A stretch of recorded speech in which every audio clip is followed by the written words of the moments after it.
மேலும் அவங்க வந்து நம்ம குமரி மாவட்டத்தில் ஏகப்பட்ட கோயில் திருப்பணிகள் அப்புறம் சமய சொற்பொழிவு போன்ற நிகழ்வுகள் வந்து பண்ணிட்டு இருக்காங்க. மேலும் அவரது தொண்டு சிறக்க எல்லாம் வல்ல தான்மாலை சாமியையும் திருவேங்கட விண்ணவர் பெருமாளையும் வேண்டிக் கொண்டு இப்போது ஆன்மீக சொல்லரங்கம் ஆனது ஆரம்பமாக உள்ளது. பக்த பெருமக்கள் கேட்டு தான்மூர்த்திக்கு தெப்ப திருவிழா. தான்மூர்த்தியினுடைய தெப்பத்திலே நம்ம பெருமாளும் கூட சேர்ந்து வருவார். அதனால பெருமாளுக்கும் சேர்த்து எனக்கு ஏன் இன்னைக்கு பெருமாளுடைய தலைப்பு கொடுத்துட்டாங்க அப்படின்னா, தான்மூர்த்தியை பத்தி மார்கழி மாசத்துல நான் பேசிட்டதுனால நம்ம இந்த சுசீந்திரம் பெரும்பதை வந்து சைவத்துக்கும் வைணவத்துக்கும் ரெண்டுக்கும் சேர்ந்து சைவ தலைப்பு முதலே கொடுக்கப்பட்டு விட்டதுன்னா இன்னைக்கு வைணவ தலைப்பு கொடுத்துருக்காங்க. திருவேங்கடம் விண்ணவரம் பெருமாள் அப்படின்னு. அப்போ நான் முன்னாடியே, ஏன்னா எனக்கு பின்னாடி ஆர்கெஸ்ட்ரா டீம் இருக்குது, அதனால அவங்க ஒரு நெருக்கடிகள் வரும். நான் எப்பவுமே வழக்கமா சொல்லலாம், மேடை வழக்கமா சொல்லலாம், நன்றியை வணக்கத்தையும் முதலே சொல்லிடுறேன். வணக்கம் சொல்லும் போதே நன்றியை சேர்த்து சொல்லிடுறேன். ஏன்னா ஆர்கெஸ்ட்ராக்காரங்க பின்னாடி வருவாங்க, நமக்கு நெருக்கடிகள் வரும்போது நம்மளை ஒரு மனிதாக மதித்து நம்மளை அழைத்து பேச வைத்தவர்களுக்கு நம்ம நன்றி சொல்லாம போயிட்டோமோ அப்படிங்கிற ஒரு குற்ற உணர்ச்சி நம்மளை ஆழ்த்தாமல் இருப்பதற்காக நான் வணக்கத்தை நன்றியை முன்னக்கூட்டியே சொல்லிடுறேன். அதன் அடிப்படையில் இங்கேயும் நான் கூறியுள்ளேன். தலைப்பு எனக்கு கொடுக்கப்பட்ட தலைப்பு திருவேங்கடம் விண்ணவரம் பெருமாள் அவருடைய மகிமையை பற்றி பேசணும்னு சொல்லியிருக்காங்க. நம்ம தான்மூர்த்தி நம்ம குடியிருக்கிறார் கோயில்ல. வடகேடம் தான்மூர்த்தியை வடகேடம் நம்ம பேச்சு வழக்கல வடக்கிடம்னு சொல்லுவோம், வடக்கிடம் தெற்கிடம்னு சொல்லுவோம், அப்படி நம்ம பேச்சு வழக்கில் சொல்றோம். ஆனா உண்மையான பேர் வடகேடம் தெற்கேடம். இது தெற்கிடம் பெருமாள் அப்படி நம்ம பேச்சு வழக்கில் சொல்றோம். இந்த தெற்கிடம் பெருமாளுடைய உண்மையான பேரு அவருடைய முழு நமக்கெல்லாம் இருக்கு, ஒரு நேம் இருக்கு, ஒரு வீட்டுல கூப்பிடுற பேர் ஒன்று இருக்கு. எனக்கு எங்க அப்பா வந்து ஒரு பேச்சுக்காக சொல்லும், கடவுளும் நம்ம மனிதர் ஒன்று அல்ல, இருந்தாலும் கூட ஒரு பேச்சுக்காக எங்க அப்பா என்னை மணில விட்டு உட்கார வச்சு விட்டவர் வீரலட்சுமன். ஆட்சி பேர் வீரலட்சுமன். வீரலட்சுமன் விட்டாங்க. அப்ப ஸ்கூல்ல போயிட்டு பள்ளிக்கூடத்தில் சேர்க்கும்போது இவன் வீரலட்சுமனை பேர் விட்டா வளர்த்து வரும், நம்மளை திட்டுவானோ, என்ன வீரலட்சுமன் அப்படின்லாம் பேர் விட்டேங்கன்னு சொல்லி திட்டுவானோ. அவர் என்ன யோசிச்சாரல வெறுலட்சுமனே விட்டார், ரெஜிஸ்டர்ல விட்டு வந்துட்டார். நான் இப்போ அவர்கிட்ட கேட்கேன், எப்பா என் வீரலட்சுமன் பேர் நல்லா தானே இருக்கு, நீ ஏன் வெறுலட்சுமனே விட்டாரு? அவர் ஒரே வார்த்தையில் பதில் சொல்லிவிட்டார், அதான்ப்பா விதி. நான் நீ வீரலட்சுமனே விட்டா எங்க சடை வருவேன்னு சொல்லிட்டு நான் உன்னை வெறுலட்சுமனே ஆக்குனேன், நீ ஏன் வீரலட்சுமனே விடலேன்னு நீ கேட்கிறேன்னு அதான் விதிட்டு விட்டேன். ரைட்டு, நமக்கு அந்த விதியை நம்ம மாத்திக்கலாம் அப்படின்ட்டு அப்பா விட்ட பேர் தானே தப்பு இல்லையே. அதன் அடிப்படையில லட்சுமணன் என்பது ரெக்கார்டிங்கல் நேமா இருந்தாலும் கூட வீரா அப்படிங்கிறத நான் எடுத்துக்கிட்டேன், எனக்கு பிடித்தமான பேராக எடுத்துக்கிட்டேன். லட்சுமணன் என்கிற ரெக்கார்டிங்கல் நேம், வீரா என்பது பெயர். இந்த கன்னியாகுமரி மாவட்ட நாட்டில் அப்படின்னால இந்த கொஞ்சம் இந்த எழுத்து பேச்சு எழுதுறதுல கொஞ்சம் இன்ட்ரெஸ்ட், அதன் அடிப்படையில் நாஞ்சில் வீரான் அப்படி நானே வச்சுட்டேன். வச்சு இப்போ கொஞ்சம் நம்ம திங்க் ஸ்டேஜ்ல கொஞ்சம் பேச்சா இருக்கு. அதங்க எதுக்காக சொல்லுவாங்கன்னா, சுவாமிக்கு தெக்கேடம் பெருமாள் நம்ம சொல்லக்கூடிய தெக்கேடம் பெருமாளுடைய முழு பெயராக திருவேங்கடம் விண்ணவரம் பெருமாள் அப்படிங்கிறது சுவாமியுடைய. அப்போ இந்த திருவேங்கடம் விண்ணவரம் பெருமாளுடைய பெருமையை பத்தி பேசப்பட்டிருக்காங்க. இது கூப்பிட்டது யாரு? திருமுறை பேர். ஆனால் ஒரு டைம்ல கொஞ்ச காலத்துக்கு முன்னாடி இதே தானமாலை தலையரங்கத்தில் சுசீலர்கள் இயங்க கொண்டிருக்கக்கூடிய நல்ல ஒரு மன்றங்கள், நம்ம சுவாமியை அடிப்படையாக கொண்ட மன்றங்கள் சங்கங்கள்ல என்ன சுவாமி ரொம்ப பிடிக்கும், அதன் அடிப்படையில் அந்த மன்றங்கள் சங்கம் உறுப்பினராக இருந்து அதன் அடிப்படையில் திருமுறை பேரவையில் உறுப்பினராக இருந்து இந்த ட்ரிப்பு தானமூர்த்தி என்ன படிச்சுட்டாருன்னா, நீ அந்த வெளியிலிருந்து சப்போர்ட் பண்ணாதான் போதும், நீ கொஞ்சம் உள்ளவா அப்படின்னு சொல்லி உள்ளேயும் வந்து கூட்டு வச்சுட்டாரு. திருமுறை பேரவையில் இந்த ட்ரிப்பு பொருளாளர் நடத்தக்கூடிய திருமுறை பேரவையில பொருளாளர் ஒரு பொறுப்பை எனக்கு கொடுத்துட்டாங்க. இந்த ட்ரிப்பு அதில் இருக்கிற நடத்த உங்கள் டீம்ல இருக்கிற இது பேச்சுங்கிறது ஆட்டோமேட்டிக்கா வந்தது, ஷெட்யூல் பிரகாரம் வந்தது.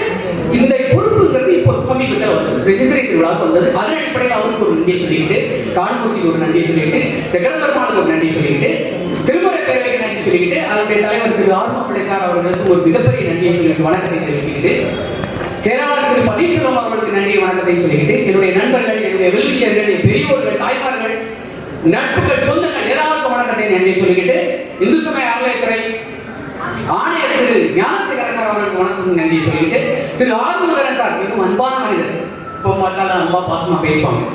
ஸ்ரீகாரியம் ஆறுமுகன் சார் அவர்களுக்கு வணக்கத்தை நன்றி சொல்லிட்டு, எல்லாருக்கும் இந்த சபையில் கூடியிருக்கக்கூடிய மேடையில் கூடிய அனைத்து பெரியவர்களுக்கும் நன்றி வணக்கத்தை சொல்லிட்டு நான் இப்போ ஸ்பீச்சுக்குள்ள போகலான்னு நினைக்கிறேன். இன்னைக்கு அருமையான ஒரு விழா, இன்னைக்கு சித்திரை பெருந்திருவிழா, தெப்ப திருவிழா. இந்த தெப்பம் ரெடி ஆகிட்டு இருக்கு, சாமி ரெடி ஆகிட்டு இருக்கு. இன்னும் கொஞ்ச நேரத்தில் 7:30 மேல் நல்ல நேரங்களுக்காக அங்க சுவாமிகளுக்கு தெப்பம் ரெடி ஆகிட்டு சுவாமிகள் எழுந்து விடுவாங்க. அப்போ இப்போ சப்ஜெக்ட் குள்ள போயிடும். தெற்கேடம் பெருமாள், திருவேங்கடம் விண்ணவரம் பெருமாள், தெற்கேடம் பெருமாள் சொல்லுவேன். அப்போ இப்ப இந்த திருமாலை பற்றி தலைப்பு கொடுத்திருக்கனால திருமாலை பற்றி அவரை பற்றி ஒரு வழிபாடு முறையில் வந்து சொல்லி நான் என்னுடைய உரை செய்வேன். திருமால் வழிபாடு. திங்கள் செவ்வாயினுள் திருவமுது அருந்தினால் தீராத வினை தீருவே. பொங்கு முதல் வியாழனில் பூஜை செய்தால் பூர்வ பாவம் நீங்குமே. மங்களம் வெள்ளி சனி ஞாயிற்றில் உன்னையே மனது வைத்தால் இன்பமே மங்கார மாதமே வருஷம் சராத்மமே மகராஜ திருமால் சுகமே. ஓம் நமோ நாராயணா. இப்போ திருவேங்கட விண்ணவரம் பெருமாள். அப்போ உங்களுக்கு இந்த திருவேங்கட விண்ணவரம் பெருமாளை உங்க கண்ணு முன்னாடி இருந்து காட்டுறேன். நீங்க போயிருப்பீங்க, எல்லாரும் கோயிலுக்கு போயிருப்பீங்க, சாமி கும்பிட்டுருப்பீங்க. என் சிற்றறிவுக்கு எட்டிய வரை இன்னொரு சின்ன தகவலா பதிவு பண்றேன். இப்போ நாங்க இன்ஸ்டாகிராம் அந்த சோசியல் மீடியாவில் ரொம்ப ஆக்டிவா இருக்க முடியாது. அதன் அடிப்படையில போன மார்கழி மாசம் திருவிழா முடிஞ்ச கையோடி ஒரு இது ஆரம்பிச்சேன். எப்படின்னு கேட்டீங்கன்னா, நம்ம கோயிலுடைய மிகப்பெரிய சிறப்பு என்னன்னு கேட்டீங்கன்னா, எல்லா சிறப்பும் பேசிக்கிட்டே போலாம். அதுக்கு ஒரு அரை நாளுக்கு 10 அந்த அளவுக்கு விஷயங்கள் இருக்கு தலைவர்கிட்ட. ஆனா ஒரு விஷயத்தை எடுத்துக்கிட்டேன், ஒரு விஷயத்த பாயிண்டா எடுத்துக்கிட்டேன். நம்ம பகவானுக்கு போலீஸ் மரியாதை கொடுக்குறாங்க, காவல்துறை அணிவகுப்பு மரியாதை கொடுக்குறாங்க. அப்போ அதை பத்தி ஏன்னு பார்க்க போனேன். காவல் எந்த கோயிலையும் எனக்கு தெரிஞ்சு இருக்கிற மாதிரி தெரியல. காட் ஆஃப் ஆனர், காவல்துறை மரியாதை கடவுளுக்கு அளிக்கப்படுகிறது இந்த கோவில். காவல்துறை அதிகாரிகளுக்கும் நண்பர்களுக்கும் வணக்கம் நன்றி அவங்களுக்கு சொல்லுகிறேன். காவல்துறை மரியாதை, காவல்துறை மரியாதை ஏன் செய்யறாங்க அதை வந்து சர்ச் பண்ணி போகும்போது அது ஒரு விட கிடைச்சு. அப்போ முதல் தலைப்பாக சுசீந்திரம் கோவிலின் வழியே வரலாற்று பயணம் அப்படின்னு ஒரு தொடர் முகநூல்ல எழுதாங்க. அப்ப அது முதல் பதிவு அதுதான், காட் ஆஃப் ஆனர், கடவுளுக்கு மரியாதை. அந்த முதல் தொடர் மிக ரொம்ப வைரலா போச்சு. லைக்ஸ், கமெண்ட்ஸ், ஷேர்ஸ் எல்லாம் பயங்கரமா போச்சு. நானே எதிர்பார்க்க முடியாத ஒரு ஆச்சரியமாக எனக்கு இருந்தது. ஏன்னா மக்கள் அதை தேடி இருக்காங்க, மக்கள் அதை தேடி இருக்கிறார்கள், மக்கள் அதை விரும்பி இருக்கிறார்கள். என்ன வந்து அறிய முயற்சி செய்திருக்கிறார்கள். அதை அறிய முயற்சி செய்த விதமாக நான் எடுத்துக் கொடுக்கும் போது அதை மக்கள் கொண்டாடி திருத்தி விட்டாங்க. நான் பொதுவா சொல்ல போனா, நான் பெரிய சமய சொற்பொழிவாளர் சின்ன பையன், சமய சொற்பொழிவாளர் அந்த மாதிரி எல்லாம் இல்லை. அது எழுத்தாக இருக்கட்டும், பேச்சாக இருக்கட்டும், பெரிய இல்லை. நான் ஒரு செய்தி கடத்தி, என்னை பொறுத்த வரைக்கும் நான் எடுத்துக்கொள்வது என்னென்றால், இங்கு மிகப்பெரிய மேடைகள், மிகப்பெரிய மனிதர்கள் என் முன்னால் பார்த்திருக்கிறார்கள். அவர்களை ஒப்பிடும் போது நான் மிகவும் தூசி. என்னுடைய பணி என்ன? நான் என்ன செய்கிறேன்? நான் ஒரு செய்தி கடத்தி. எனக்கு கிடைக்கப்பட்ட செய்திகளை, என்னுடைய சிற்றறிவுக்கு எட்டிய தகவல்களை, அல்லது நான் அந்த கோவிலில் சென்று திரட்டிய தகவல்களை, கூகுளில் சர்ச் செய்து எடுத்த தகவல்களை உங்களுக்கு தெரியப்படுத்துகிறேன். நான் சொல்லக்கூடிய விஷயங்கள் உங்களுக்கு கொஞ்சம் தெரிஞ்சிருக்கலாம், கொஞ்சம் தெரியாம இருக்கலாம், அல்லது பெரியவங்களுக்கு தெரிஞ்சிருக்கும், என் சைடு கொஞ்சம் தெரியாது. இப்ப நம்ம தம்பி தான் அடிக்கடி கேட்பான், இந்த பதிவை படிச்சு தொடர்ந்து இது நினை, நான் டெய்லி கோயிலுக்கு போறேன், இது கூட எனக்கு தெரியல, இது நினைக்கப்பா மக்கள். எனக்குமே நான் அதை பார்த்து படிச்சு தெரிஞ்சுதான் மக்கள் எழுதுன இது விஷயம். ஓகே, அதன் அடிப்படையில் நான் ஒரு செய்தி கடத்தி, சரிங்களா? அந்த அடிப்படையில் நம்ம அந்த கோவிலை பற்றி சுசீந்திரம் கோவிலின் வழியே ஒரு வரலாற்று பயணம் தேடலின் மூலமாக கோயிலை ஒரு நாள் முழுச்சூடு இந்த கோயில் திறந்திருக்கையிலிருந்து காலையிலிருந்து மத்தியானம் வரைக்கும் ஒரு குறிப்பிட்ட சமயம் அந்த சொந்தமான அந்த குறிப்பிட்ட அந்த ஷெட்யூல் பிரகாரம் நடை திறக்கிறாங்க இல்லையா, அந்த நடை திறக்கிறது காலையில் மத்தியானம் வரைக்கும் இந்த அனுப்பு மண்டபத்திலேருந்து ஆரம்பிச்சு இன்ச் பை இன்ச்சா ஒன்றையும் ஹிட் என்ன இருக்கு, அங்க என்ன இருக்கு, இங்க இருக்கு, அப்படி கோயிலுக்குள்ள போயிட்டு அப்புறம் கோயில ஒரு சுத்து. அது மத்தியானத்தோட முடியல, பாதிதான் முடிஞ்சு. மொத்தம் 107 ஹிட்ஸ் எடுத்து, அதுவே கம்மி தான். 107 ஹிட்ஸ் எடுத்து அந்த ஹிட்ஸின் அடிப்படையில் ஒரு 15 எபிசோடாக அது வந்து இன்னும் பேலன்ஸ் இருக்கு. தான் வந்து எனக்கு அடுத்த கமிட்மெண்ட் கொடுத்தனால அதை தொடர முடியல என்னால. ஒரு 15 எபிசோடு எழுதி முடிச்சு கோயிலை சுற்றி வளர்ந்து இருக்கு. அப்புறம் இன்னும் பல அடுத்த விஷயங்கள். அதன் அடிப்படையில் இதெல்லாம் எதுக்கு சொல்றேன்னா, இந்த தகவலை திரட்டும் போது திருவேங்கடம் விண்ணவர பெருமாள் தகவலை திரட்டினேன். நான் திரட்டிய தகவல் இன்னைக்கு தான்மூர்த்தியை பத்தி கூகுள் சர்ச்சில் தேடினா இருக்கும், நிறைய தகவல் இருக்கும். அப்படி கொட்டி கிடக்கு. சுசீந்திரம் தான்மாலை சுவாமி தான்மூர்த்தின்னு போட்டீங்கன்னா தகவல் கொட்டி கிடக்கு. திருவேங்கடம் விண்ணவர பெருமாளுக்கு இருக்கா? ஆவணி திருவிழால் மட்டும் சும்மா ஒரு பதிவு வந்திருக்கும், பத்திரிகை செய்தியாக ஒரு பதிவு வந்திருக்கும். திருவேங்கடம் விண்ணவர பெருமாளுக்கு பெரிய அளவுல சர்ச்சை இல்லை. அந்த நம்ம கல்வெட்டு தகவல்களுக்கு இருக்குது. அதை வந்து அங்க மாறல. கூகுளுக்கும் மற்ற விஷயங்களுக்கும் திருவேங்கடம் விண்ணவர பெருமாளுடைய பெருமையோ மகிமையோ அங்கு வரவில்லை என்ற தகவலை பதிவு செய்து கொண்டு நான் இந்த தகவலுக்கு செல்கிறேன். திருவேங்கடம் விண்ணவர பெருமாளுடைய தகவலுக்கு செல்கிறேன். இப்போ திருவேங்கடம் விண்ணவர பெருமாள் கோயில போயாச்சு, நேரம் போயிருக்கோம். தெக்கேடம் சன்னதிக்கு முன்னாடி நிற்கிறோம். இப்போ சன்னதிக்கு முன்னாடி முதல்ல போனோடனே அந்த எல்லா நான் விஷயங்கள் நான் பார்த்த தெரிந்த அறிந்த விஷயங்களை படிப்படியாக நான் சொல்ல முயற்சி பண்றேன். ஃபர்ஸ்ட் நம்ம போன உடனே சுத்தி சொல்ல போனா ஏற்கனவே சும்மா நிறைய விஷயங்கள் இருக்கும். இப்போ அந்த நம்ம கொடுக்கப்பட்ட தலைப்பை மட்டும் நான் எடுக்கிறேன். அப்போ முதல்ல கருடாழ்வார் இருக்கிறார். கருடாழ்வார் சாதாரண சிலை கிடையாது. அது மிகவும் பளபளப்பாக அருமையாக இருக்கும். நல்ல வந்து ஒரு பளபளப்பான சிலை, கூர் நாசி, அந்த அமைப்பு சிலை அமைப்பு சாமுத்திரிக லட்சணப்படி அருமையாக இருக்கும். அந்த சிலையை பளிங்கு சிலையாக மாற்றுவதற்கு அவர் வெளியே கொண்டு வர்றது, உள்ள வேலை செய்து எல்லாத்தையும் சேர்த்து மன்னன் கொடுத்து அதை வந்து அதுக்கு தங்கத்தை சன்மானமா வாங்கிட்டு போயிட்டு இருக்கார். இது ஒரு நாள் அறியப்படுகிறது. இந்த சிற்பி செய்யக்கூடிய தவறு அறியப்படுகிறது. அந்த அறியப்பட்டதற்கு தண்டனையாக அந்த சிற்பியை பத்மாசனத்தில் அமர வைத்து இந்த கையை இப்படி வைத்து அவருடைய அந்த ஒளியை வாங்கி இந்த கையில் வைத்து காலில் வைத்து அதற்கு அவர் செய்த குற்றத்திற்கு தண்டனையாக மன்னர் காலத்து விஷயம் தண்டனையாக கொடுக்கப்பட்டது. இதே கோயிலில் சிற்பமாக அடிக்கிறார். இந்த சிற்பி தப்பு செய்துவிட்டார், அவர் இந்த மாதிரி தப்பு செய்தார், இந்த மாதிரி தண்டனை கொடுத்திருக்கிறோம். அதையும் ஒரு தூணில் ஒரு சிலையாக செய்திருக்கிறார். அப்படிப்பட்ட மிக சிறப்பு வாய்ந்த அந்த கருடாளர் என்றால் ஒரு குற்றம் என்று ஒன்று இருந்தால் அதற்கு தண்டனை என்று ஒன்று இருந்தால் மட்டுமே அந்த குற்றங்கள் களையப்படும். மன்னிப்பு மன்னிப்பு மன்னிப்பு என்கிற வார்த்தை குற்றத்தை பெருக்குவதற்கு தான் உதவுமே தவிர குற்றத்தை தடுப்பதற்கு உதவாது. அதன் அடிப்படையில் மன்னர் காலத்தில் அப்படி ஏற்படுத்தப்பட்ட விஷயம். நான் என்ன நினைக்கிறேன்னா, இந்த காலத்தை கூட அப்படி ஒரு கடுமையான சட்டங்கள் வந்தால் பரவாயில்லன்னு தோணும். என்ன ஒரு கண்ட்ரோல் தான் போகிறது. எல்லாரும் சொல்ல சில மனிதர்கள், எல்லாரும் இல்லை, நல்லவர்கள் வாழ முடியும். சில மனிதர்கள் அப்படி இருக்கிறாங்க. அப்போ நம்ம அந்த குற்றத்தை சமூக குற்றத்தை குறைக்க வேண்டும் என்று சொன்னால் காவல்துறைக்கு ஒரு சுதந்திரம் அளிக்கப்பட வேண்டும். ஒரு சுதந்திரமான ஒரு விசாரணை, வேகமான ஒரு நீதித்துறை, ஒரு தண்டனை அளிக்கப்பட்டால்தான் அதற்கு பின்னால் வந்து குற்றத்தை செய்யக்கூடியவர்கள் அதை அந்த இந்த குற்றம் செய்தால் தண்டனை கிடைக்கும் என்று யோசித்து அந்த குற்றத்தை செய்ய தயங்குவார்கள். சமூகத்தில் குற்ற செயல்கள் குறையும். இது விஷயம். இதை முன்னாடி இதுக்கு தெரியப்படுத்தும் விதமான மன்னர் ராஜ்ய பரிமாணத்தில் மன்னர்கள் செய்து கொண்டிருந்தார்கள். ஆனால் அதை நம்ம ஜனநாயகம் என்கிற முறை அதை வந்து பாலிஷ் பண்ணினார். பாலிஷ் பண்ண மாதிரி இந்த சட்டத்தை பாலிஷ் பண்ணார். எல்லாமே ஒரு ஜென்டிலான ஒரு தண்டனை. குற்றம் பண்ணா ஜெயில பிடிச்சு போட்டு 15 நாள் அதிகபட்சம் 2 மாசம் 3 மாசம் 6 மாசம் 1 வருஷம் 2 வருஷம் உட்கார்ந்துட்டு அது ஃப்ரீயா உட்கார்ந்துட்டு அங்க ஜெயில கொடுக்கக்கூடிய வேலைகளை செஞ்சுட்டு பீஸ்ஃபுல்லா போயிட்டு பீஸ்ஃபுல்லா வந்துடுறாங்க. அந்த மாதிரி இல்லாம அவங்களுக்கு ஒரு கடுமையான தண்டனைகளே இருக்கிற மாதிரி இருந்தால் அந்த குற்றங்கள் வராது என்று சொல்லி இந்த விஷயத்துக்குள்ள போயிடும். அப்போ நம்ம நம்ம இப்ப என்ன செய்யறோம்? நம்ம கருடாழ்வார் கருடாழ்வார் நேரம் முன்னாடி நிற்கிறோம். கருடாழ்வார் நின்ற கோலத்தில் இருக்கிறார். மிகவும் பிரமாண்டமாக நின்ற கோலத்தில் இருக்கிறார். அவர் நிற்கிற இடத்துல இருந்து நம்ம உள்ள போறோம். அது வந்து அந்த சீக்வன்ஸியா உங்களுக்கு நான் சொல்ல போறோம். கருடாழ்வார் எந்த திசையை நோக்கி நிற்கிறாரோ அதே திசையை நோக்கி நாம் இன்று ஒன்று உள்ளே போகிறோம். முதல்ல கருடாழ்வாருக்கு பக்கத்துல இருந்து முதல்ல பார்த்தா நமக்கு என்ன தெரியும்? துவஜஸ்தம்பம் என்று சொல்லக்கூடிய கொடிமரம் நமக்கு தெரியும். அதுக்கு அடுத்தபடியாக பலிபீடம் இருக்கிறது. அதுக்கு அடுத்த பெரிய திருவடி தான் கருடாழ்வார். சிறிய திருவடி ஹனுமன் நீங்க பெரிய விஷ்ணுவாதினு சொல்லக்கூடாது, சொல்லி நினைச்சக்கூடாது. இங்க பெருமாளுக்கு முன்னாடி இருக்கக்கூடிய ஹனுமனை பத்தி நம்ம பேசிக்கிறோம். அங்க கருடாழ்வாரும் ஹனுமனும் இருக்கிறார். இன்னொரு வாட்டிக்கு நானே ரொம்ப கூர்ந்து பார்க்கிறோம், நானே கண்டுபிடிச்சேன். இந்த கொடிமரத்துக்கு 2 பக்கமும் கருடாழ்வாரும் சிறிய சிலைகளாக தூண் பக்கத்தில் சிற்பங்களாக அங்கே தூண் சிற்பங்களாக சேர்க்கப்பட்டிருக்கிறது சிலை வடிவில்.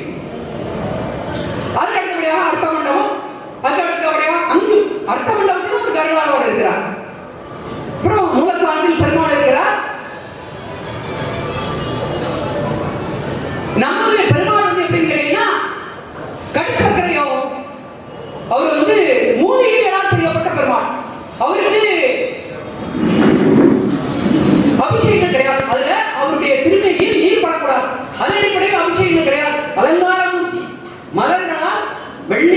தங்க கவசத்தினால் அவருக்கு சிறப்பு செய்து மலர்களால் அலங்காரம் செய்வார்கள். அப்போ அபிஷேகம் யாருக்கு நடக்கும்? உற்சவமூர்த்தி நடக்கும். உற்சவமூர்த்திக்கு அபிஷேகம் பண்ணி ஆராதனை காட்டி தீபாவளி காட்டி இவருக்கு அலங்காரங்கள் செய்து தீபாவளி காட்டி அந்த மாதிரி செய்வார்கள். அந்த விஷயத்தை நான் பின்னாடி வரேன். இப்போ அந்த சிவச்சா இப்போ 3 உற்சவமூர்த்திகள் அங்க இருக்கு. 3 உற்சவமூர்த்திகள். ஒண்ணு நம்ம உற்சவத்துக்கு வரக்கூடிய திருவேங்கட விண்ணவர பெருமாள் உற்சவமூர்த்தி, மகாவிஷ்ணு ஸ்ரீதேவி பூதேவி சமேத மகாவிஷ்ணு சிலை. அப்புறம் இன்னொரு பெருமாள், இன்னொரு சிலை குழந்தை கிருஷ்ணன் சிலை. இந்த குழந்தை கிருஷ்ணன் சிலை என்ன கேட்டீங்கன்னா கிருஷ்ண ஜெயந்திக்கு உரியடிக்கு அவர் ஊர்வலம் வருவார். அவர் நகரில் வருவார். நகரில் வரக்கூடிய இடத்துல அந்த உரியடிகள் நடக்கும். அதுக்காக அந்த சிலை. இப்போ துவஜஸ்தம்பம் என்று அழைக்கக்கூடிய கொடிமரம். இந்த கொடிமரம் எதுக்காக அமைக்கப்பட்டிருக்கிறது? சுவாமிகளுக்கு திருவிழா நாட்களில் கொடியேற்றப்பட்டு 10 நாள் கொடியேற்றப்பட்டு அதற்கு சுவாமிகளுக்கு புறப்பாடுகள், அபிஷேகங்கள், அலங்காரங்கள், புறப்பாடுகளுக்காக இந்த கொடிமரம் இருக்கு. இது 10 நாட்கள் நம்ம திருவேங்கட பெருமாள் இருக்கு. தெக்கட பெருமாள் சொல்லக்கூடிய திருவேங்கட பெருமாள் ஆவணி திருவிழாவுக்கு அந்த கொடியேற்றம் நடக்கும். இது தெக்கட பெருமாளோட தனி திருவிழா. அதுக்கு அடுத்தபடியா பலிபீடம். நம்ம பெருமாள் கோயில் பார்த்தீங்கன்னா தெக்கட பெருமாள் கோயில பலிபீடம் கொடிமரத்துக்கு பக்கத்துல இருக்காங்க. பலிபீடம் கொடிமரத்துக்கு பக்கத்துல இருக்காது. அவருக்கு பலிபாதை, ஸ்ரீ பலிபாதைங்கிறது தனியே கிடையாது. இதெல்லாம் கோயில் ஆகம விதிமுறைப்படி இருக்கு. நம்ம தானுமூர்த்திக்கு பலிபீடம் கொடிமரத்துக்கு பக்கத்துல பலிபீடம் இருக்கும். அவருக்கு தனி ஸ்ரீ பலிபாதை உண்டு. டெய்லி ஸ்ரீபலி நம்ம பேச்சு வழக்குல சீவிலிங்க வரையா அந்த விஷயம். அப்ப இவருக்கு அப்படி இல்லை. இவருக்கு என்ன இருக்கு? இவருக்கு கொஞ்சம் வித்தியாசமா இருக்கு. கொடிமரத்தை தாண்டி நம்ம கொஞ்சம் படி ஏறணும்னா மண்டபத்துக்கு முதல்ல பலிபீடம் தனியாது. பலிபீடம் தனியாது. பலிபீடம் இல்லாம சாமிக்கு ஸ்ரீபலிக்கு போக முடியாது. அதனால பலிபீடம் இருக்கு. அதே நேரத்துல பெருமாளுக்கு தனி பலிபாதை கிடையாது. தெக்கடம் பெருமாள் சுற்றி வர மாட்டீங்களா? அந்த சுற்றி வரக்கூடிய பாதையே பலிபாதையாக இங்கே அந்த ஆகம விதிப்படி அங்க அமைந்திருக்கிறது.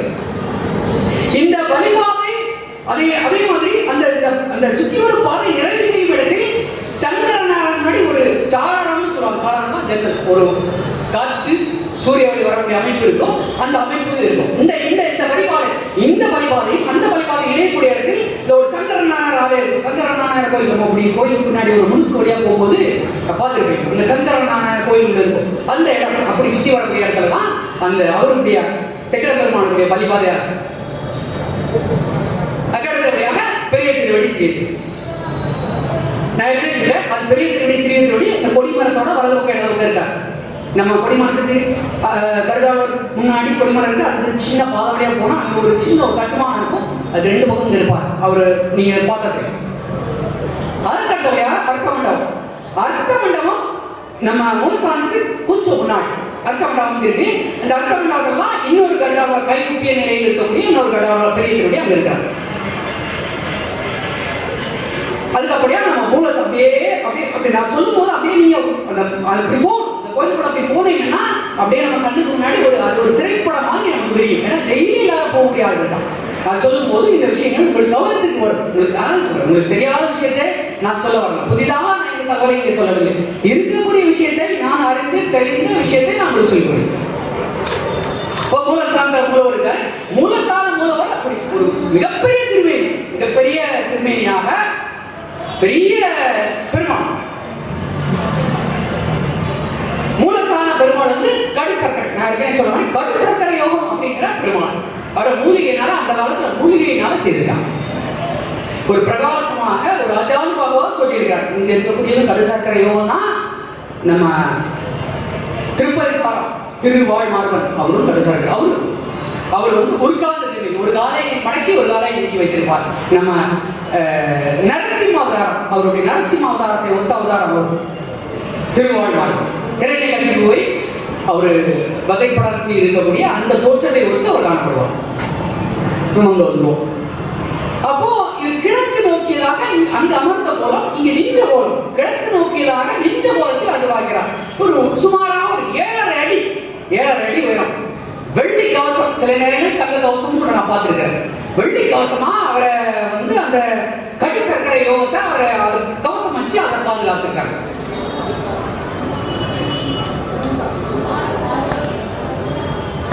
அந்த கடி சர்க்கரை யோகத்தால அமைக்கப்பட்ட அதை இன்றளவும் பத்திரமாக அவரை திருமேனிக்கு அருகிலே திருப்பாதத்தில் பூதேவி ஸ்ரீதேவி செப்பு உருவங்கள் இருக்கிறாங்க சொல்லிட்டேன். உற்சவம் வேதவியாசர் நாராயணன் சிலைகளும் அங்க இருக்கிறது. அந்த 3 சிலைகள் சொன்னேன் இல்லையா, இந்த வேதவியாசர் நாராயணன். இந்த கடுசர்க்கரை யோக மருந்தால் ஆன மூலவர் மகாவிஷ்ணு. இந்த கடுசர்க்கரை யோக மருந்து அப்படின்னா என்ன? இந்த கடுசர்க்கரை யோக மருந்துன்னா குந்தரிகம், குழு, சர்க்கரை, கொம்பரக்கு, செஞ்சயம், பசுமை, எள்ளெண்ணெய் மற்றும் பலவித மூலிகை சாறுகள் ஆகிய 8 பொருட்களை செய்திருக்கிறார். இதுதான் கடுசர்க்கரை யோகம் என்று சொல்றார்.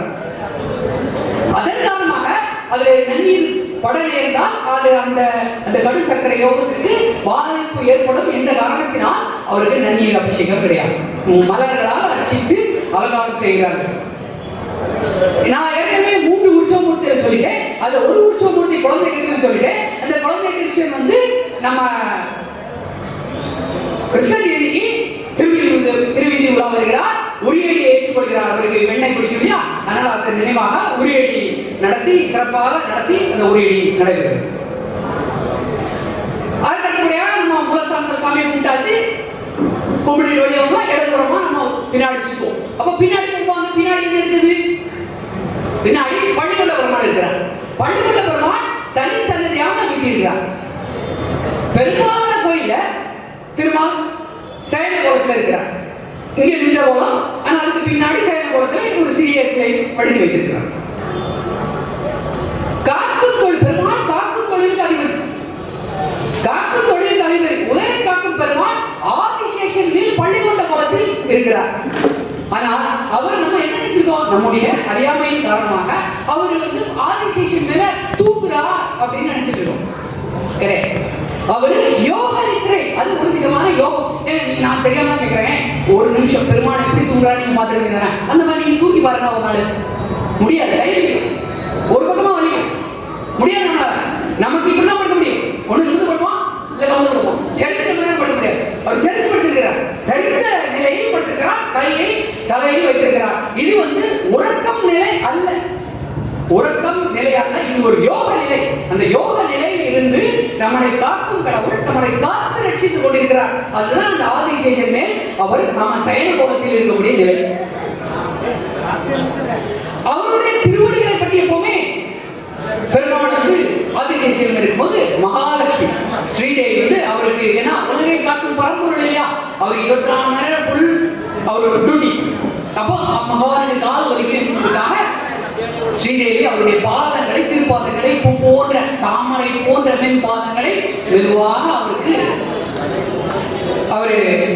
அவருக்கு ஒரு சேவை செய்து கொண்டிருப்பார்.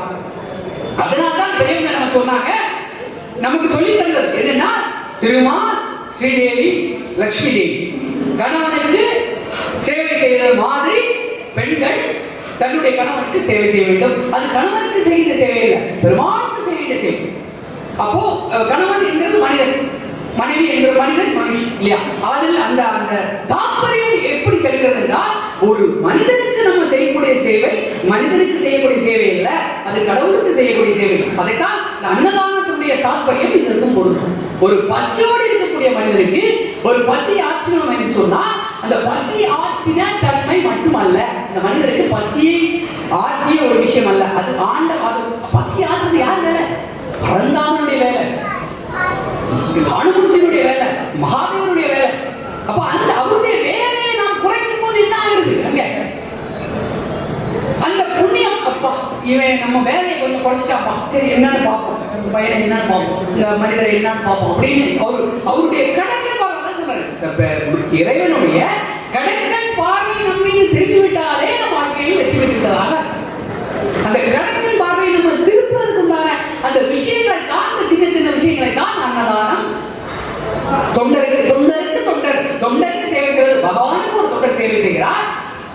அந்த தொண்டருக்கு நாம் சேவை செய்யும் போது தனக்கு நேரடியாக சேவை செய்பவர்களை விட தன்னுடைய தொண்டருக்கு சேவை செய்கிற மனிதரை அவர் விரும்புகிறார்.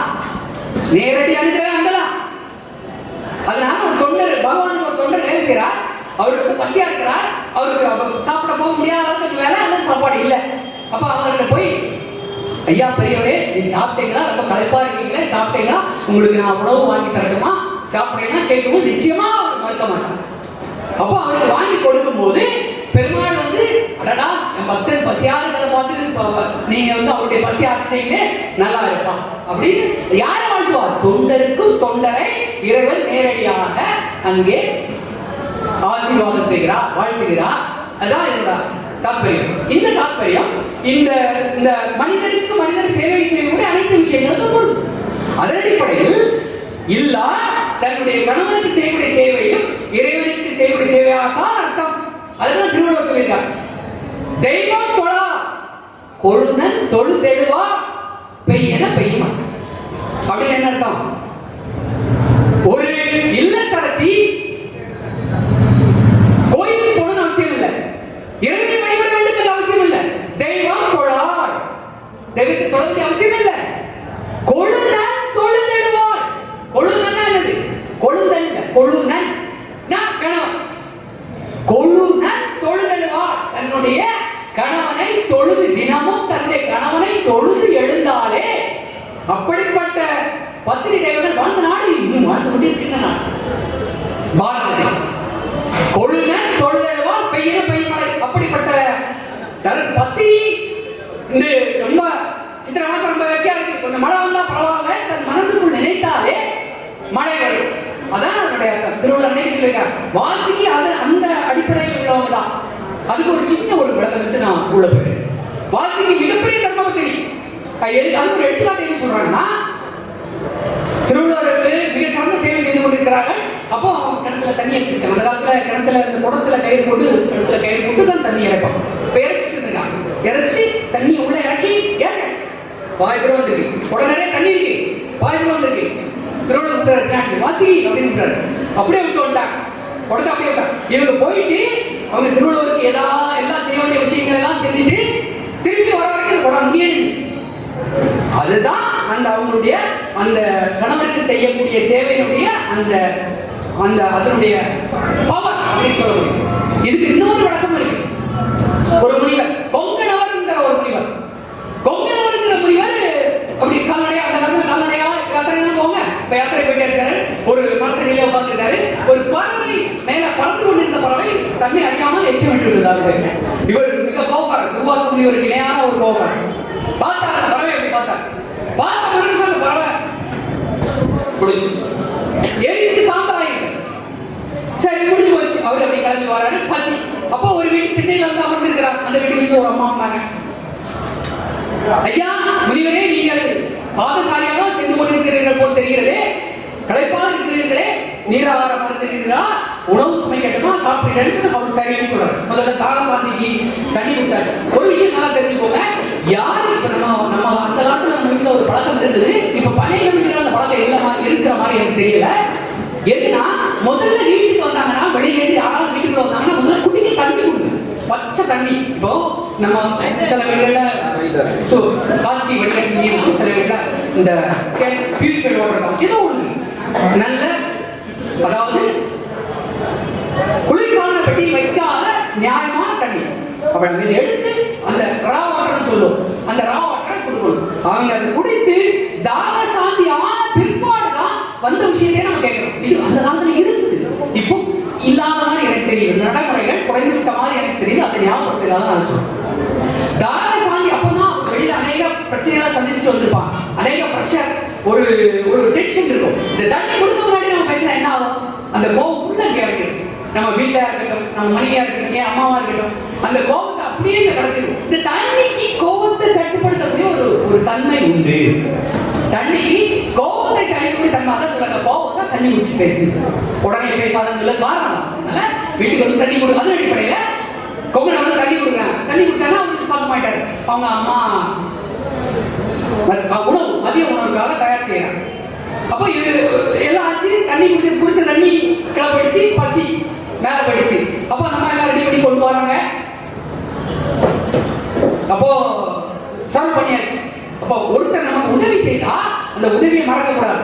நம்ம மறந்துட்டு நம்ம பிரியாள் அப்படின்னு நினைக்கல. அந்த உதவி செய்தவங்களை நம்ம உதாசீனப்படுத்துறான் எதிராளி. நம்ம யாரையும் வந்து ஆங்கிலத்தில் சொன்ன மாதிரி அண்டர் எஸ்டிமேட், யாரையும் குறைத்து மதிப்பிடக்கூடாது என்பதற்காக அவர் கொங்கணவர் மிகப்பெரிய மனிதர். துர்வாச முனிவருக்கு இணையான ஒரு வரம் பெற்றவர். ஒரு இல்லத்தரசியிடம் அவருடைய அது முடியவில்லை என்கிற காரணத்துக்கு அந்த கதையை சொல்றேன். நேரமாகிவிட்டது. அவர் பசி மிகுதியா அந்த அம்மாவை பார்க்கிறார். கொக்க பக்கமா என்ன பார்க்கிறார். அம்மா பார்க்கிறார். அம்மா கேட்கிறாங்க, அசால்ட்டா கேட்கிறாங்க, கொக்கனா நினைச்சாயோ கொக்கனவா? என்ன கொக்கு நினைச்சியா நீ அப்படி கேட்கிறாங்க. ஷாக் ஆயிட்டால் ஆட்டம். என்னடா இது, என்னுடைய ஒட்டுமொத்த தவமலிமை இந்த அன்னையிடம் எடுபடவில்லையே என்று கேட்கிறார். காரணம் என்ன? பதிபக்தி. அந்த பத்தினி தெய்வம் தன்னுடைய கணவனை தினமும் தொழுது அவருக்கு வேண்டிய விஷயங்களை செய்து அவங்க அந்த பத்தினி தெய்வத்திற்குண்டான அந்த அவங்களுடைய அந்த பவர் அவங்களுக்கு. அதனால இந்த முனிவர் பல வருடங்களாக செய்த தவத்தை ஒரே நிமிடத்தில் அவங்க தட்டி தூக்கிவிட்டார். கொக்கனாயோ கொங்கனவா? அவர் பேரு தெரியாது, முனிவர் தான் தெரியும். பேரு தெரியாது. அவர் எந்த இடத்துல இருந்து என்ன பண்ணிட்டு வந்தாலும் தெரியாது. வீட்டுல இருந்து அவங்களுடைய சமையல இருந்து கொண்டு இதெல்லாம் தெரிந்து கொண்டு ஒரே வார்த்தையில கேட்டார். அவரு அந்த அம்மாட்ட வணக்கம் சொல்லி கொடுக்கப்பட்ட உணவை உண்டு முடித்து அமைதியாக சென்று விட்டார். இது ஒரு தகவலாக பதிவு செய்யும். ஸோ அப்படிப்பட்ட நிலை. ஏன்னா இந்த மகாலட்சுமி விஷ்ணுவுக்கு செய்ய பணிவிடையை சொல்லும் போது அப்படியே ஸ்டோரி உள்ள போயிடுச்சு. அப்போ மறுபடியும் நான் விஷ்ணு ஸ்டோரி உள்ள வந்தார். மகாவிஷ்ணுக்கு அப்ப லட்சுமி பாத பூஜை பண்ணும்போது என்ன சொல்லிட்டே பாத பூஜை பண்றாங்க? ஓம் நமோ பகவதே மகா சுதர்சன வாசுதேவாய தன்வந்தரே அமிர்த கலச ஹஸ்தாய சர்வபய விநாசாய சர்வரோக நிவாரணாய திரிகோலாக்கிய பதையே திரிகோலாக்கிய நிலையே ஸ்ரீ மகாவிஷ்ணு ஸ்வரூப ஸ்ரீ தன்வந்திரி ஸ்வரூப ஸ்ரீ ஸ்ரீ ஔஷத சக்கர நாராயண ஸ்வாஹா சொல்லி தினமும் சொல்லி சொல்லி சொல்லி அவரை வழிபடுகிறார்கள். என்று சொன்னால் அவர்தான் சர்வரோக நிவாரணி. இந்த நம்முடைய கொரோனா காலகட்டத்தில் இந்த ஸ்லோகத்தை தான் பெரும்பாலும் சொல்லப்பட்டிருக்கிறது. இந்த கொரோனா காலகட்டத்தில் கந்தசஷ்டி காலம் சைவ நெறிப்படி கந்தசஷ்டி காலம் பாராயணம் செய்யப்பட்டது. வைணவ நெறிப்படி நமக்கு இந்த ஸ்லோகம் தன்வந்திரி ஸ்லோகம் பெருமாளுக்கு உண்டான ஸ்லோகம். தன்வந்திரி பெருமாளுடைய அம்சம் அவதாரம். அதன் அடிப்படையில் தன்வந்திரி ஸ்லோகம் பெருமாளுக்கு சொல்லப்பட்டது. இது பெருமாளுக்கு உகந்தது.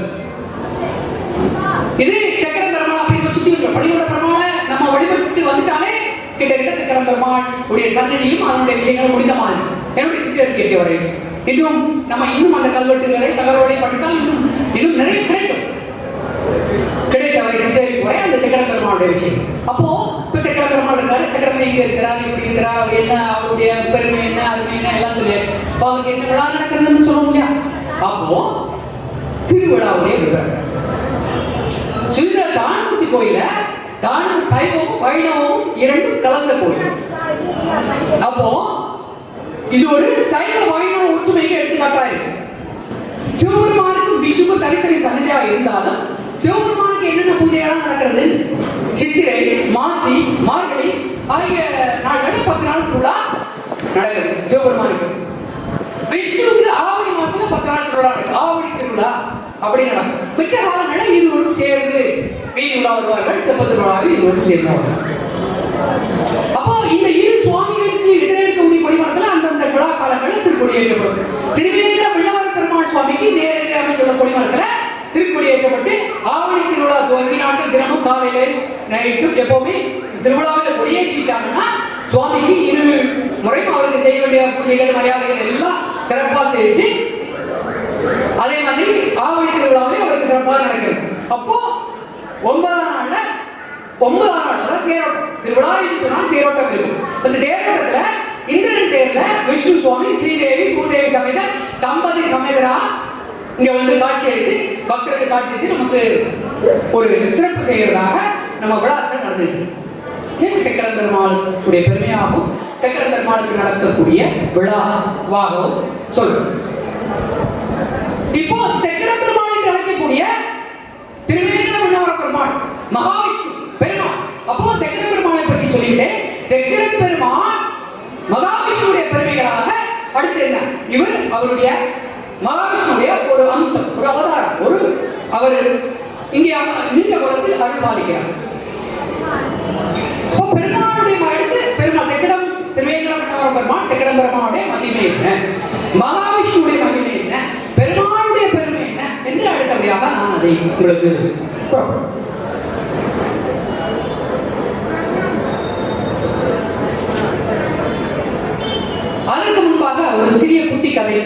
சொல்லிக்கொண்டு இந்த பெருமாளுடைய பெருமை பற்றி நான் தொடரலாம் என்று நினைக்கிறேன். அப்போ மகாபாரதம் உங்களுக்கு எல்லாம் தெரிஞ்சிருக்கும். இப்போ மகாபாரதத்துல பாண்டவர்களுக்கும் கௌரவர்களுக்கும் பிரச்சனை. அப்போ ஸ்ரீ கிருஷ்ண பரமாத்மா அர்ஜுனனுக்கு கீதாபதேசம் பண்றாரு.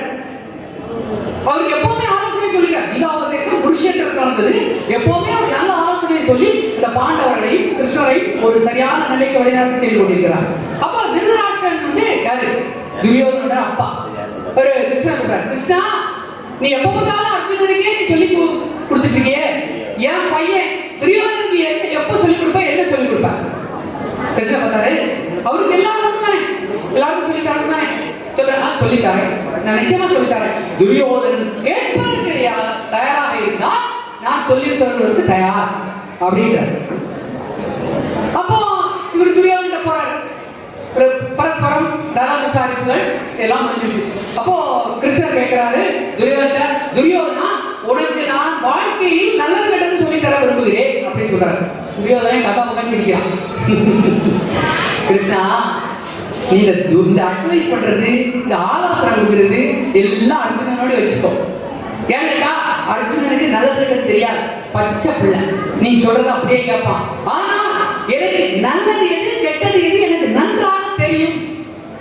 தெரிந்துதான் நான் இதை செய்கிறேன். அதனால் எனக்கு உங்களுடைய ஆலோசனை தேவையில்லை. என்ன இதுக்கு என்ன அர்த்தம்? தான் கெட்டவழியில் செல்கிறோம் என்று துரியோதனுக்கே தெரிந்திருக்கிறது. அரசுரிமை வேண்டும் எனக்கு, நான் அரசனாக வேண்டும், அதற்காக இந்த எல்லைக்கு செல்ல தயார். எனக்கு இந்த நேர்வழி, நீதி, நேர்மை, நியாயம் எல்லாம் தேவையில்லை. சொல்றான் துரியோதன், நான் தெரிந்தேதான் போய் சொல்கிறேன், நான் தெரிந்தேதான் சுதாரிக்கிறேன், நான் தெரிந்தேதான் துரோகம் செய்கிறேன், நான் தெரிந்தேதான் இவை அனைத்தையும் செய்கிறேன். பொய் சொல்லக்கூடாது என்று தெரியும், பொய் சொல்கிறேன். ஒரு பிறரை ஏமாற்றக்கூடாது என்று தெரியும், ஏமாற்றுகிறேன். பிறரை வஞ்சிக்க கூடாது என்று தெரியும், வஞ்சிக்கிறேன். அதனால் தெரிந்தேதான் செய்கிறேன். பரமாத்மா, எனக்கு உங்கள் உபதேசம் அவசியப்படாது அப்படின்னு. எவ்வளவு புரிதல் பாருங்க. அவன் கெட்டவனா இருந்தாலும் எவ்வளவு புரிதல் இருக்கு பாருங்க. அப்போ இன்னும் சொல்ல போனா நம்மில் சிலர் துரியோதன வகையை சார்ந்தவர், பட்டுன்னு துரியோதனை சொல்லிட்டே யாரும் வச்சுட்டாங்க. நம்ம உள் மனதில், ஆழ் மனதில் நம்ம அதை உணர்ந்து பார்த்தா அது தெரியும். நாமும் ஒரு சிலர் அல்லது ஒரு சில நேரங்களில் துரியோதன வகையை சார்ந்தவர்கள் தான். தெரிந்தேதான் போய் சொல்கிறோம், தெரிந்தேதான் வந்திக்கிறோம், தெரிந்தேதான் துரோகம் செய்கிறோம். நமக்கு இதை செய்வது தவறு என்று நம்ம மனசாட்சிக்கு தெரியும். நாம் ஒரு மனிதனாக இருக்கும் பட்சத்தில் ஒரு செயலை செய்யும் போது அந்த செயல் இரண்டு நமக்குள்ளே வாத பிரதிவாதம் நடக்கும். நான் என்ன எடுத்துக்கோங்க, நான் ஒரு விஷயத்தை செய்ய போறேன்னா என் புத்தி ஒண்ணு சொல்லும், என் மனசு ஒண்ணு சொல்லும். புத்தி சொல்லும், அதுக்கு இதை செய்யும். ஒருத்தர் நமக்கு ஒரு இடத்தில் படித்தா அவனோட அப்படின்னு சொல்லும். மனசு சொல்லும், அதுக்கு பேர் தான் மனசாட்சி. இறை சாட்சி, மனசாட்சின்னு வச்சிருக்காங்க. சில நேரங்களில் நாம் மனசாட்சி சொல்வதை கேட்க வேண்டும். சொல்லும், வேண்டாம், செய்யணும், செஞ்சுட்டு போட்டோம், அதனுடைய பலனை அணிஞ்சு போட்டு கடவுள் பார்த்துப்பார். நம்ம அந்த ரிவெஞ்ச் எடுக்க வேண்டாம், அந்த பதிலை பதில் அந்த இடத்துக்கு நம்ம போக வேண்டாம் அப்படின்னு சொல்லும். எல்லாருக்கும் இந்த ரெண்டு உண்டு, மனசாட்சிகள் உண்டு. புத்தி சொல்லும், மனசு ஒன்று சொல்லும். அப்ப சிலர் அதை ஏற்றுக்கொள்கிறார்கள், ஏற்றுக்கொண்டு அமைதியாகிறார்கள். சிலர் ஏற்றுக்கொள்ளாமல் அதை புறந்தள்ளி விட்டு என்ன செய்யணுமோ அதை செய்கிறார்கள். அந்த துரியோதனன் அந்த வகையை சார்ந்தவனான்.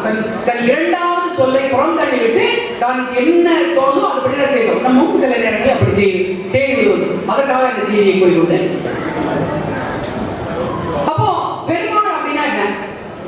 ஏப்பா பெருமாளுக்கு சொல்லும் போது பெருமாளுடைய அம்சம் அந்த கிருஷ்ண பரமாத்மா அந்த விஷயங்களுக்காக நான் இதை பதிவு பண்ணேன். இந்த மனிதர்களுக்கு இது தேவையான ஒரு கருத்தை பதிவு செய்ய வேண்டும் என்பதுதான். இப்போ பெருமாளை பத்தி சொல்லணும். பெருமாளை பத்தி என்ன சொல்லணும்னா, பெருமாளுக்கு சங்ககால பாடல்கள், தமிழ் இலக்கியங்களில் பெருமாள் வந்து மாயோ என்று குறிப்பிடப்பட்டிருக்கிறார். மாயோ, அவருக்கு பெருமாள் பேர் மாயோ. அப்போ அந்த மாயோ என்று சொல்லக்கூடிய பெருமாளை பற்றி நான் உங்களுக்கு விளக்கமாக சொல்ல. இந்த பெருமாளை பற்றி சொல்லும் போது அந்த பெருமாளின் அம்சமாக இருக்கக்கூடிய இருக்கிற பெருமாளுக்கும் இவை அனைத்தும் பெருமாள் கோயிலுக்கு போறோம். நம்ம பெருமாள் கோயிலுக்கு போறோம்னா பெருமாளுக்கு முதல்ல என்ன கொடுப்பாங்க? சாமியை முடிச்சோடனே துளசி தீர்த்தம் கொடுப்பாங்க. பெருமாள் கோயிலே துளசி தீர்த்தம் ஊத்துறாங்க. நீங்க என்னைக்காவது யோசனை பார்த்துருக்கீங்களா? துளசி தீர்த்தம் வந்து நோய் எதிர்ப்பு சக்தி, ஆன்டிபயோட்டிக். இந்த துளசி தீர்த்தத்துல என்ன இருக்கு? துளசி இருக்கும், பச்சை கற்பூரம் இருக்கும், நம்ம நன்னீர் அதில் இந்த திருக்கோயிலுடைய திருக்கணிச்சிலிருந்து எடுக்கப்பட்ட நன்னீர் அதில் கலந்திருப்பார்கள். அதை சுவாமிக்கு அபிஷேகம் பண்ணி அதில் இருக்கும். அந்த துளசி தீர்த்தத்தை நாம் தருவார்கள் ஆச்சாரியார்கள். அதை வாங்கி நாம் அருந்தும் போது நம்ம உடம்பில் இருக்கக்கூடிய நோய்கள் கட்டுப்படும். அந்த காலத்தில் அந்த அமைக்கப்பட்டது. இப்போதானே அவங்களுக்கு வந்து ஹாஸ்பிட்டல்கள், மருத்துவமனைகள் தனியாக இயங்கிக் கொண்டிருக்கிறது. அந்த காலத்தில் கோயில்கள் தான் எல்லாமே.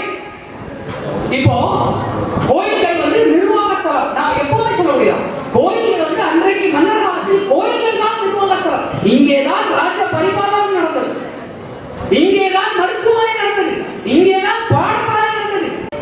இன்று 21 பிடாய்கள் இருந்த இடத்தில் 3 பிடாய்கள் தான் இருக்கிறது. சொல்வதற்கு வருத்தமாக இருக்கிறது. தகவலை பதிவு செய்ய வேண்டியது 21 பிடாய் இருந்த இடத்தில் 3 பிடாய்கள் தான் இருக்கு. அந்த 3 பிடாய்கள் மீட்டிங் நடக்கிறது இல்லை, எதுவும் நடக்கிறது இல்லை. மஞ்சள் வழங்கும் விழாவில் மட்டும்தான் அந்த பிடாய்க்காரர்கள் கலந்து கொள்கிறார்கள். ஆனால் அன்றைய பரிவாரத்தில் கோயில்கள் தான் எல்லாம், கோயில்கள் தான் இந்த பொருளாதாரத்தின் ஆதாரம். இந்த கோயிலை சுற்றித்தான் மக்களுடைய இயக்கம் வந்தது. மக்களுக்கு பொருளாதார ஆதாரமாக இந்த கோயில்கள் இருந்தது. கோயில்களுக்கு மன்னர்கள் நிவேதனங்களை எழுதி வைத்திருந்தார்கள். நிவேதனங்கள் மீன்ஸ் வயல், நெல், அது சார்ந்தவர்கள். அதை சார்ந்த குடியானவர்கள் வேலை செய்தார்கள், விவசாயம். அது தெய்வத்துக்கு கட்டுப்பட்டு, மன்னர்களுக்கு கட்டுப்பட்டு, தெய்வத்துக்கு கட்டுப்பட்டு அங்கே வரி வசூல் நடந்தது. அந்த குத்தகை முறையாக சொல்லிக் கொண்டிருந்தார்கள். அதுக்கு கணக்கு பார்க்கறதுக்கு ஒரு கணக்கு இருந்தார். இப்படியாக வருமானத்தின் பொருளாதார மைய புள்ளியாக அந்த கோயில்கள் இருந்தது. இன்று அந்த சட்டிகள் முழுவதும் விட்டன. அந்த எல்லாமே மாறி போச்சு. மன்னராட்சி ஜனநாயகமாக மாறிவிட்டது. அங்கே இருந்த ஒரு விஷயங்களாக வெளியே சென்று விட்டது. கோயிலில் நடைபெற்ற மருத்துவமனைகள் வெளியே சென்று விட்டது, பாடசாலைகள் வெளியே சென்று விட்டது, ஆட்சி நிர்வாகம், இந்த கிராம நிர்வாக முறை வெளியே சென்று விட்டது. மீன்ஸ் பஞ்சாயத்து வெளியே போயிட்டு, இந்த பிடாய்கள் எல்லாம் அப்படியே போயிட்டு பஞ்சாயத்தோடு எல்லாம் கனெக்ட் ஆயிட்டு. இன்று கோயில்கள் வழிபாட்டு தலங்களாக மட்டுமே இருக்கிறது. நம்முடைய நிம்மதிக்காகவும் வழிபாட்டுக்காக மட்டுமே நாம் கோயிலுக்கு சென்று கொண்டிருக்கிறோம். ஆனால் அந்த காலத்தில் அப்படி அல்ல. கோயில்கள் ஒரு நிர்வாக தலைநகரமாக இருந்தது. அந்த காலத்தில் சில மன்னர்கள் எடுத்து பார்க்க தெரியும், மன்னர்கள் தனக்கே என்ற மாளிகையுமே கட்டிக்கொள்ள வேண்டும். ஏனென்றால் அவர்கள் ராஜ்ய பரிபாலனத்தை கோயில்களுக்கு தான் நடத்தினார்கள். அடுத்தபடியாக சடாரி பெருமாளுடைய விஷயமாக நான் சொல்லிக்கொண்டே வரும்போது ஒரு விஷயமாக சொல்லிக் கொள்வேன். சடாரி என்னன்னு கேட்டீங்கன்னா, அது சடாரி இன்னொரு பேர் சடகோபன் அப்படின்னு சொல்லுவாங்க. பெருமாளுடைய திருப்பாதத்தை தாங்கி இருக்கக்கூடிய அந்த பீடம், அது பேர் சடாரி. அது அவருக்கு பிக்சடா இருக்கும், அவருக்கு உற்சவமூர்த்திக்கிட்டே இருக்கும். நமக்கு வந்து இந்த வெள்ளியா சிறியதாக செய்திருப்பார். அந்த பீடம் இருக்கும், அதற்கு 2 திருப்பாதங்கள் இருக்கும். அது எதற்காக என்று சொன்னால், வெள்ளி பக்தர்களுக்கு அருள்பாலிப்பார். அதை எடுத்து நம் தலைமுறை வைப்பார்கள். இப்போ பெருமாள் நம்மளை ஆசீர்வாதம் பண்ணுவதாக அர்த்தம். நமது கோயில் அந்த நடைமுறை இருக்கிற மாதிரி தெரியல. அநேக பெருமாள் கோயில் துளசி தீர்த்தம் இருக்கிறார்கள், சடாரி இருக்கிற மாதிரி, சடாரி வழிபாடு நம்ம கோயில் இருக்கிற மாதிரி தெரியும். அநேக பெருமாள் கோயில், அதிகமான பெருமாள் கோயில சடாரி வழிபாடு. அப்போ இந்த சடாரி வழிபாடை நாம் ஏற்றுக்கொள்ளும் போது நாம் என்ன செய்ய வேண்டும்? முதல்ல துளசி தீர்த்தம் கொடுத்தாங்க, துளசி தீர்த்தம் எடுத்தாச்சு. துளசி தீர்த்தத்தை எல்லாரும் இப்போ நம்ம சைவ இதுல நம்ம வில்வோ தீர்த்தம் கொடுக்குறாங்க. இப்போ வில்வ தீர்த்தத்தை குடிச்சிட்டு நம்ம கடலை ஊற்றிட்டு அப்படி பண்ணிடுறோம், தவறில்லை. ஆனால் வைணவ தலங்களில் துளசி தீர்த்தம் கொடுக்கும் போது துளசி தீர்த்தத்தை அருந்திவிட்டு கைகளை துடைத்துக் கொள்ள வேண்டும். நம்முடைய கேசத்தில் அந்த துளசி தீர்த்தம் செல்லக்கூடாது. ஏன் செல்லக்கூடாது என்றால், அதுக்கு அடுத்த மரபாக திருமாலுடைய திருப்பாதத்தை நாம் திருமுடியில் தாங்க போகிறோம். அப்போ நம்முடைய எச்சில் பட்ட, நம்முடைய உயிர் பட்ட இடத்தில் பெருமாளுடைய திருப்பாதம் வரக்கூடாது. அதனால் துளசி தீர்த்தத்தை நம்முடைய தலையில் கொண்டு செல்லக்கூடாது. இது வைணவ ஆகம விதிமுறைப்படி வைணவ விஷ்ணு கோயிலில் நம்ம செய்யக்கூடாத ஒரு விஷயம். எல்லாரும் செய்யும், பரவாயில்ல செய்யும், அது செய்யக்கூடாத விஷயமாக நான் உங்களுக்கு சொல்லிக்கூடாது. அடுத்தபடியாக நம்ம பெருமாள் கோயில திருமண் சாத்திர விஷயத்தை பற்றி பாத்தீங்க. இந்த திருமண் அதனுடைய தாற்பயம் என்னன்னு கேட்டீங்கன்னா, திருமண் தாற்பயம் பெருமாள் 2 யூ மாதிரி இருக்கும், வடகை இருக்கு, அந்த விஷயம் போகலாம். பா மாதிரி இருக்கும், அந்த மீன் மாதிரி இருக்கும், அந்த மாதிரி விஷயங்கள் வெள்ளையா இருக்கும், நடுவில் சிவப்பு கோடு மாதிரி வச்சிருப்பாங்க. அதுக்கு என்ன அர்த்தம்னா இந்த வெள்ளையாக இருக்கக்கூடிய விஷயம் திருமாலுடைய திருப்பாதம் அப்படின்னு. நடுவில் இருக்கக்கூடிய கோடு திருமாலுடைய திருமேனி. அப்போ நம்ம அதை திருநாமமாக நாம் அதை இட்டுக் கொள்ளும் போது பெருமாளே நம்ம மீது நம்முடைய இருந்து அமர்வதாக அறிவிக்கும். நம்ம அந்த திருமண்ணை மகிழ்ச்சியாக இட்டுக் கொள்ள வேண்டும். அந்த திருமண்ணுக்கு அவருடைய ஒரு மகத்துவம் இருக்கு. அடுத்தபடியாக பெருமாள் காக்க கடவுள் இல்லையா? அப்போ பெருமாளுக்கு என்னென்ன ஆயுதம் வச்சிருக்காங்க? நம்மளை காக்கணும்னா நம்முடைய இந்த சமயத்தில் எல்லா கடவுளும் ஆயுதம் வச்சிருக்காங்க. ஏன் ஆயுதம் வச்சிருக்காங்க? அதுக்கு ஒரு கொஸ்டின் வருது. அப்போ குறிப்பாக பெருமாளை ஆயுதம் வச்சிருக்காரு, நிறைய ஆயுதம் வச்சிருக்காரு. ஏன் வச்சிருக்காரு? அவர் காக்கும் கடவுள். எந்த நேரம் சண்டை. நீங்க பெருமாளுடைய ஸ்டோரி எடுத்து பார்த்தீங்கன்னா, மகாவிஷ்ணுடைய ஸ்டோரி எடுத்து பார்த்தீங்கன்னா, அதாவது நமக்கு அவதாரமாக சொல்லப்பட்டது எல்லாமே நான் பின்னாடி வரேன். அவதாரமாக சொல்லப்பட்டது 10 அவதாரங்கள். அந்த 10 அவதாரம் மட்டும்தான் பொதுவாக நமக்கு தெரியும். அதாவது அது போக இன்னும் நிறைய வியூக வடிவங்கள், உபவியூக வடிவங்கள், இது நிறைய விஷயங்கள் இருக்குது. நம்ம 10 அவதாரத்தை எடுத்துக்கொண்டாலுமே 10 அவதாரத்துக்கு அவர் எல்லா அவதாரத்தையும் ஆயுதம் வச்சிருக்காரு. ஏன் ஆயுதம் வச்சிருக்காரு அப்படின்னு கேட்டா, அவர் காக்கும் கடவுள். அதை வச்சிருக்காரு. என்னென்ன ஆயுதங்கள் வச்சிருக்கார் அப்படின்னு நம்ம பார்க்கிறோம். பாஞ்சஜன்யம் வச்சிருக்காரு. சங்கு, பெண் சங்கு. நம்ம குருஷேத்திர போல கிருஷ்ண பரமாத்மால பாஞ்சஜன்யத்தை ஊதி ஆரம்பிப்பார். பாஞ்சஜன்யம் ஊதியாச்சுன்னா போர் ஆரம்பிச்சுன்னு அர்த்தம். அதே மாதிரி பாஞ்சஜன்யத்தை மறுபடியும் ஊதினா சாயங்காலம் போர் முடிஞ்சுன்னு அர்த்தம். இந்த போர் மரபு, அந்த தர்மம் இருந்தது. காலையில சூரிய உதயத்தில் ஆரம்பித்து சூரிய அஸ்தமத்தில் முடித்து விட வேண்டும். இன்னைக்கு ரஷ்யா உக்ரைன் போர் நடக்குது. ராத்திரி பகல் ஒரே குண்டுதான். போரும் கிடையாது, தர்மமும் கிடையாது, நியாயமும் கிடையாது.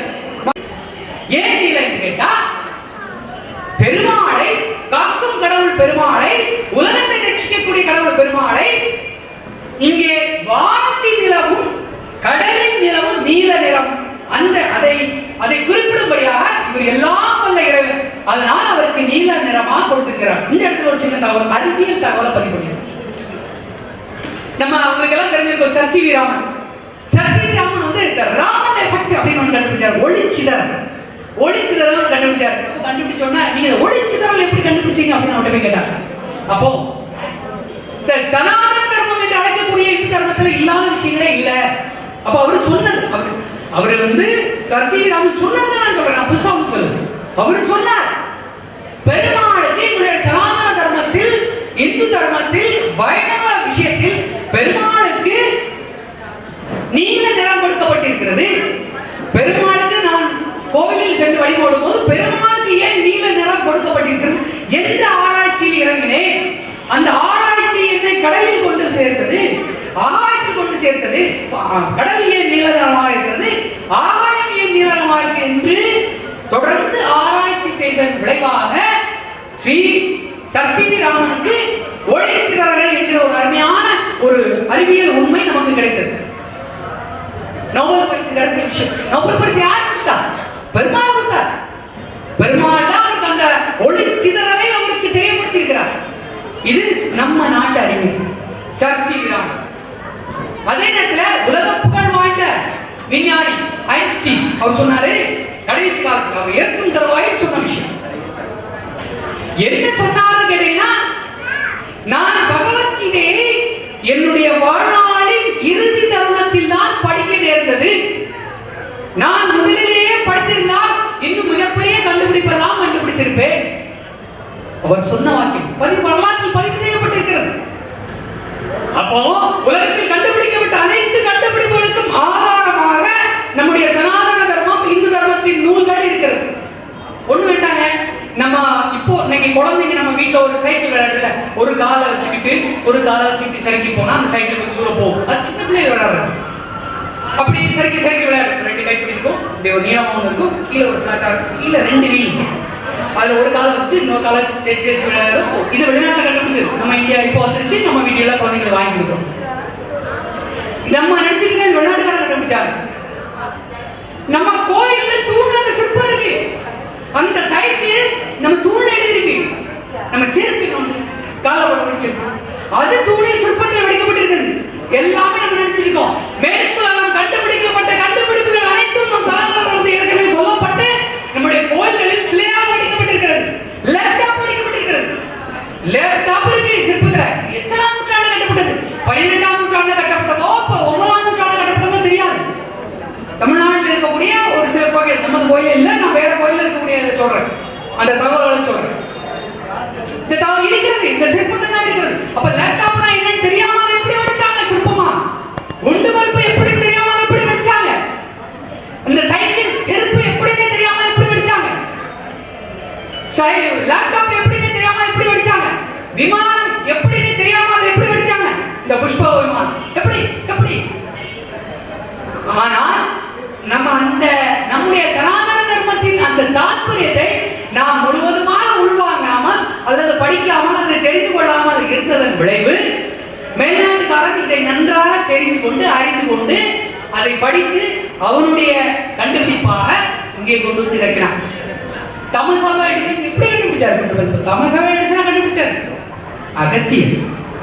குண்டு பல்பை கண்டுபிடித்த அகத்தியர். ஆணித்தரமாக நான் சொல்றேன், குண்டு பல்பை கண்டுபிடித்த அகத்தியர். புரோட்டான், நியூட்ரான், எலக்ட்ரான் இந்த மூன்றை சேர்த்து அணு, அந்த ஒரு நீங்க அந்த அகத்தியரோட வரலாறு படித்து பார்த்தா தெரியும். ஒரு அந்த குமிழ் போன்ற ஒரு குழுவை அவர் பண்ணியிருப்பார். அது எழுத்து மட்டும்தான் இருக்கிறது. அந்த எழுத்தை தியரி, இந்த தியரியை பிராக்டிக்கலாக அதை ஃபாலோ பண்ணதுக்கும் செய்யறதுக்கும் ஆளு.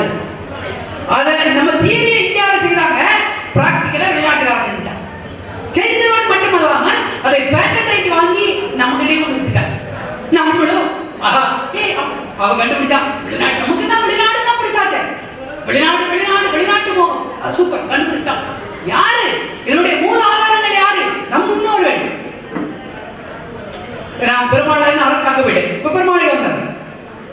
ஏன் சொல்றேன்னா, ஒரு தகவலை சொல்லும் போது அதுக்கு பின்னாடி இவ்வளவு தகவல் இருக்கிறது. ஒரு தகவலை நாம் பதிவு செய்யும் போது அதுக்கு பின்னால் இவ்வளவு தகவல் இருக்கிறது. அதுக்கப்புறம் நீலகர திருமேனி சொல்லிவிட்டு அடுத்து நீல் நெற்றி. அவருடைய நெற்றி மிக பெரிய பரந்த நெற்றி. வில் புருவம், இமைகள், அவருடைய இமைகள் என்றுமே இமைக்கவே கிடையாது, மிமித்ததே கிடையாது. என்னதான் காக்கும் கடவுள் 24 மணி நேரம். அவருடைய வாழ்க்கையில் அநேக விஷயங்கள் ஒரு போரிலே கழித்தது, போரிலேயே கழித்தது. அதனால அவர் தூக்கம் அவருக்கு ரொம்ப குறைவு. ஒரு வாட்டிக்கு ஒரு உங்களுக்கு தெரிஞ்சிருக்கும், இந்த தீபாவளி கதையிலே உங்களுக்கு சொல்லப்பட்டிருக்கும், உங்களுக்கு எல்லாரும் தெரியும். போர்க்களத்திலே தூங்கிட்டார் தலைவர். தூக்கம் இல்லை, என்ன செய்ய முடியும்? போர்க்களத்திலே தூங்கிட்டார். அதுக்கு ஒரு கதை இருக்கு, அது ஒரு காரணம். அவர் சும்மா தூங்குற மாதிரி நடிச்சார். ஆக்சுவலா நரகாசுரனை அவரால் வீழ்த்த முடியாது, அவர் வாங்கிட்டு வராம. நரகாசுரனை வந்து சத்யபாமா தான் வீழ்த்த முடியும். சத்யபாமா வீழ்த்ததான் அங்க தப்பு. அப்ப சத்யபாமா சண்டை போடணும்னு சொல்றதுக்காக இவர் வந்து நரகாசுரன் ஒரு வாங்காத அம்ப வாங்கின மாதிரி ஒரு சீன் கிரியேட் பண்ணி தலைவர் படுத்தார். சத்யபாமா வந்துட்டு யானை அம்புடியா தூக்கி போட்டு மீதி அவரு சோலையை முடிச்சார். நரகாசுரவாதத்தை ஏற்படுத்தி நடந்தது கிருஷ்ண பரமாத்மான்னு சொல்றோம். கிருஷ்ண பரமாத்மா சத்யபாமா நரகாசுரவாதத்தை நடத்தியது சத்யபாமா. அந்த நரகாசுரவாதம் தான் இந்த தீபாவளியாக கொண்டாடப்படுகிறது. தகவல் தான் சொல்றோம். ஒரு காக்கும் கடவுள் என்னென்ன சேட்டைகள்லாம் செய்தார்கள். அப்போ அவருடைய கண்கள் வந்து அதான் நான் என்ன சொல்றேன்னா, பெருமாள் வந்து உற்சவப்படுத்தி வரார் இல்லையா, மூலவரா இருக்கட்டும் உற்சவரா இருக்கட்டும், நீங்க அவரை நேரா கோயிலுக்கு போயிட்டு விருது கும்பிட்டுட்டு சுவாமி புறப்பாடு, சுவாமி வருகிறார், தலைவருக்கு ஒரு வணக்கம் சொல்லிவிட்டு நான் என்னுடைய உரையை ஆரம்பிக்கிறேன். தாழ்வே சரணம் சிவசரணம். திருவேங்கட மன்னவர் ஸ்ரீதேவி பூதேவி சமேத திருவேங்கட பெருமாளுக்கும் என்னுடைய இருவருக்கும் என்னுடைய வணக்கத்தை சமர்ப்பித்துக் கொண்டு என்னுடைய உரையை ஆரம்பிக்கிறேன். அவருடைய கண்கள்